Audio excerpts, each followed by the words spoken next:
Sholawatan di lapas dan banyak juga yang terharu. Ya, jadi kemarin itu saya kan memang ada rutinan saya ngisi di lapas ya, di Bandung khususnya di lapas perempuan, dan kebetulan kemarin pas kebetulan Abi lagi nggak ada acara, belum mulai syuting lah gitu, saya tawarin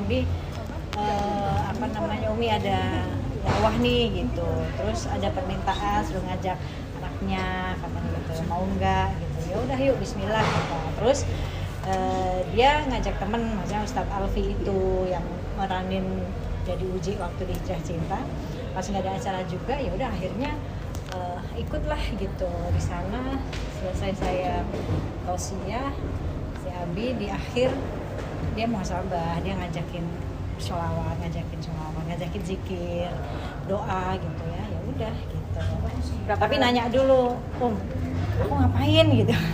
Ya udah terserah, kamu mau nyanyi, kamu mau ceramah, mau itu terserah kamu gitu kan. Ya udah akhirnya terus ya udah aku yang biasa diajarin Abi aja gitu. Almarhum kan sering ngajarin anak-anak seperti itu kan, kalau lagi sholawat, lagi zikir, muhasabah gitu, kayak gitu rutan-rutannya, istighfar, sholawat. Nah, udah akhirnya dia Abi ngajakin seperti itu.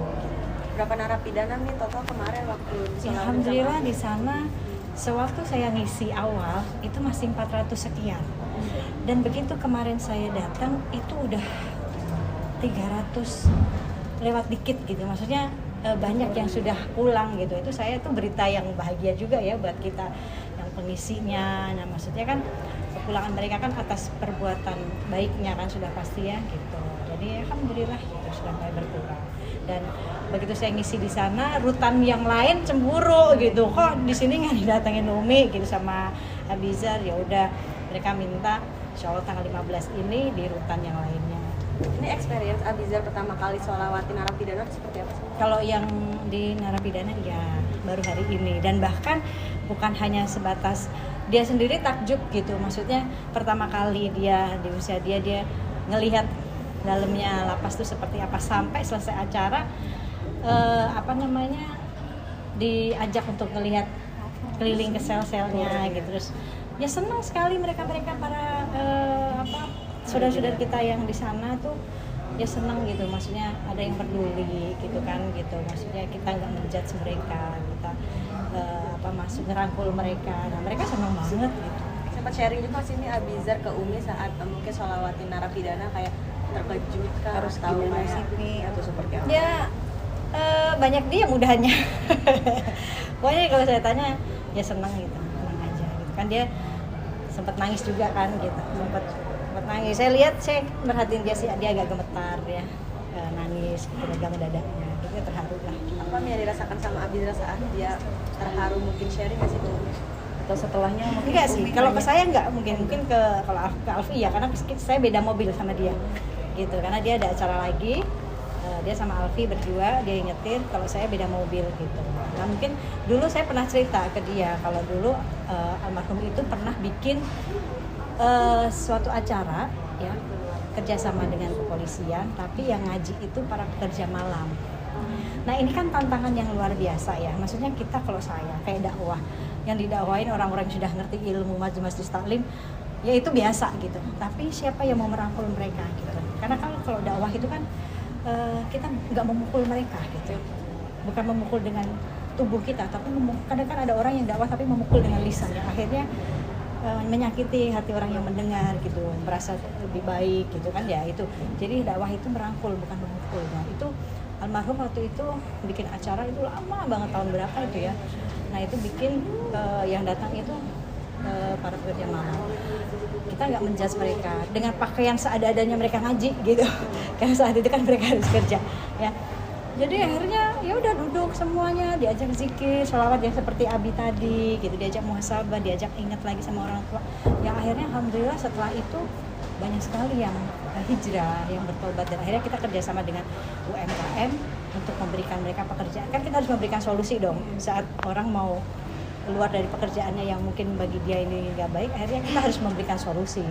ya kan, jangan membiarkan. Makanya akhirnya kita punya program kerjasama dengan UMKM yang bisa nampung mereka. Nanti Abinya sendiri akan berkegiatan rutin nih ke setiap lapas-lapas. Ya saya nggak tahu deh. Kalau dia udah mulai sibuk syuting ya nggak bisa. Kebetulan dia belum mulai sibuk syutingnya, lagi off, jadi akhirnya bisa diajak.